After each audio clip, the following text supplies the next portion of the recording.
উপদেষ্টা আসিফ মাহমুদ ভুঁইয়ার নামে নানান অভিযোগ ভাইরাল হচ্ছে সোশ্যাল মিডিয়ায়।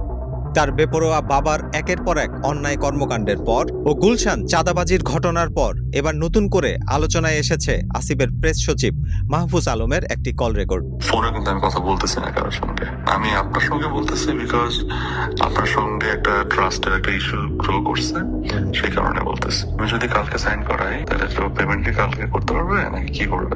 অ্যাডভাইজার মধ্যে সাইন করবেন, 50% দিয়ে দিবে, সিসিজিবি পাস হবে, 50% দিয়ে দিবে। আমি শুনুন, আপনার শাহজাহানের লোক তার ডাইকা আমি আর কতক্ষণ চলছি, চিফ ইঞ্জিনিয়ারের রুমে ডাইকা প্যান্ট করে দিয়েছে পুরা।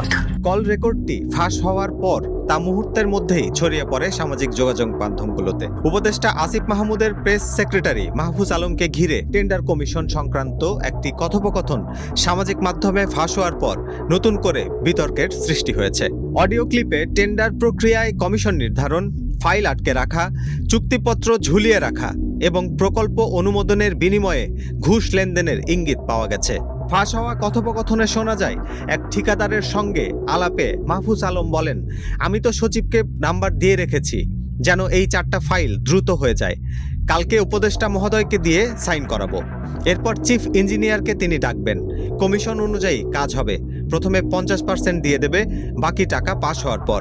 হোয়াট আম ডুইং সেটা হচ্ছে যে অ্যাডভাইজার মধ্যে সাইন করবেন, 50% দিয়ে দিবে, সিসিজিবি পাস হবে, 50% দিয়ে দিবে। কথা বলবো না ভাই এগুলোতে প্লিজ। না এইসব কথাবার্তা ওরা না বোগাস কথাবার্তা বলে, বুঝছেন? কল রেকর্ডটিতে সচিবালয়ের কয়েকজন সচিবের এই দুর্নীতি সিন্ডিকেটে জড়িত থাকার বিষয়টি উঠে এসেছে। অতীতেও আসিফ মাহমুদের প্রেস সচিব মাহফুজের বিরুদ্ধে দুর্নীতি ও অস্বচ্ছ লেনদেনের অভিযোগ উঠেছিল। সমালোচকরা বলছেন, এই অডিও প্রমাণ করে যে প্রভাবশালী মহলের সঙ্গে ঘনিষ্ঠতা কাজে লাগিয়ে টেন্ডার প্রক্রিয়াকে প্রভাবিত করা হচ্ছে। এটি সুস্পষ্টভাবে দেশের প্রশাসন ও আমলাতন্ত্রের দুর্নীতির চিত্র তুলে ধরে। তবে মাহফুজ ও তার ঘনিষ্ঠরা এই অভিযোগ নাকচ করে বলছেন, এসব অডিও এআই এর মাধ্যমে তৈরি ও বিকৃত করা হয়েছে।